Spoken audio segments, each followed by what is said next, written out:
Question number 7 देखिए प्यारे बच्चों।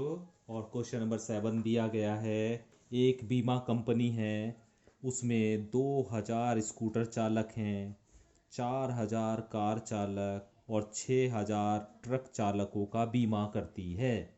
एक बीमा कंपनी 2000 स्कूटर चालकों का, 4000 कार चालकों का और 6000 ट्रक चालकों का बीमा करती है।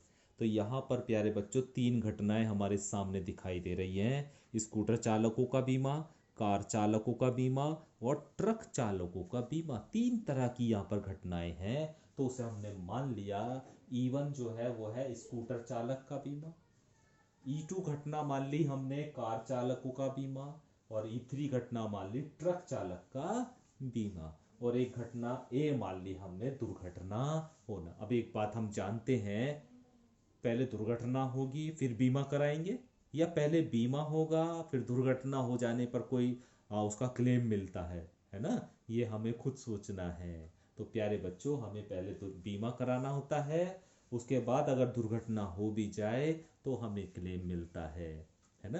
तो बीमा इसीलिए तो कराते हैं कि अगर कोई प्रॉब्लम आ जाए तो जो हमारी बीमा कंपनी है वो हमारी मदद कर सके। तो पहले बीमा कराना होगा, अगर उसके बाद कोई दुर्घटना घटती है तभी तो हमें मदद मिलेगी।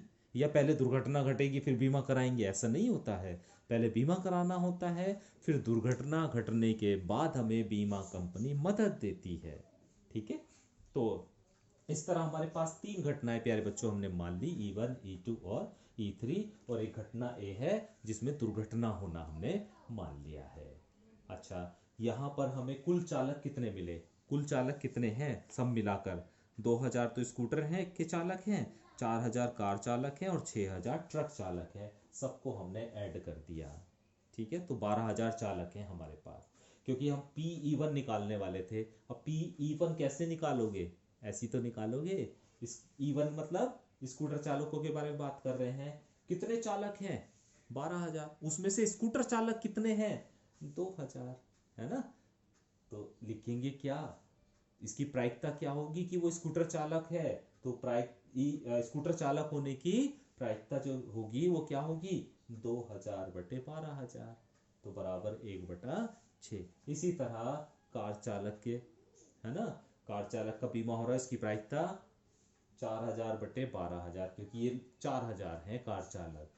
इसी तरह PE3 निकाल लिया हमने 6000 बटे 12000। तो प्यारे बच्चों PE1 हमें प्राप्त हो गया, PE2 हमें मिल गया, PE3 हमें मिल गया है। अभी PA/E1 आपको दिया हुआ है। देखो, दुर्घटनाओं की प्रायिकता दी गई है, दुर्घटनाएं की प्रायिकता दी गई है, दुर्घटना होने की प्रायिकता दी गई है ना। तो सबसे पहले दी गई है उसी क्रम में दी गई है जिस क्रम में आपको ऊपर वो दिया गया ना, स्कूटर चालक, कार चालक, ट्रक चालक, उसी क्रम में इनकी दुर्घटनाओं की प्रायिकता भी दी गई है। तो प्यारे बच्चों जैसे मैंने आपको बताया, बीमा पहले होगा दुर्घटना बाद में होगी। तो बीमा तो हो चुका, अब दुर्घटना हो रही है, तो इसे ऐसे ही लिखेंगे ना, A/E1। और ये दी हुई है कितनी? 0.01। इसी तरह PA/E2 मतलब दूसरी दूसरी जो बीमा है, वो कार चालकों का बीमा हो चुका है, दुर्घटना बाद में होनी है, तो उसकी प्रायिकता दी हुई है 0.03। इसी तरह PA/E3 हमें दिया हुआ है 0.15। ठीक है। हमें निकालने को क्या कहा है ये देख लीजिए। हमें निकालने के लिए ये कहा है, उस व्यक्ति के स्कूटर चालक होने की प्रायिकता ज्ञात कीजिए। बीमाकृत व्यक्तियों में से दुर्घटना हो जाती है, दुर्घटना हो जाती है तो वह स्कूटर चालक है, इसकी प्रायिकता ज्ञात कीजिए। दुर्घटना हो जाती है तो इसकी प्रायिकता ज्ञात कीजिए। ये घटना हो जाती है और इस घटना की प्रायिकता ज्ञात करनी है। तो कैसे लिखेंगे इसे? PE1/A, ये हमें ज्ञात करना है। और ये ज्ञात करने के लिए प्यारे बच्चों क्वेश्चन नंबर 6 में अभी आपको फॉर्मूला बताया गया था।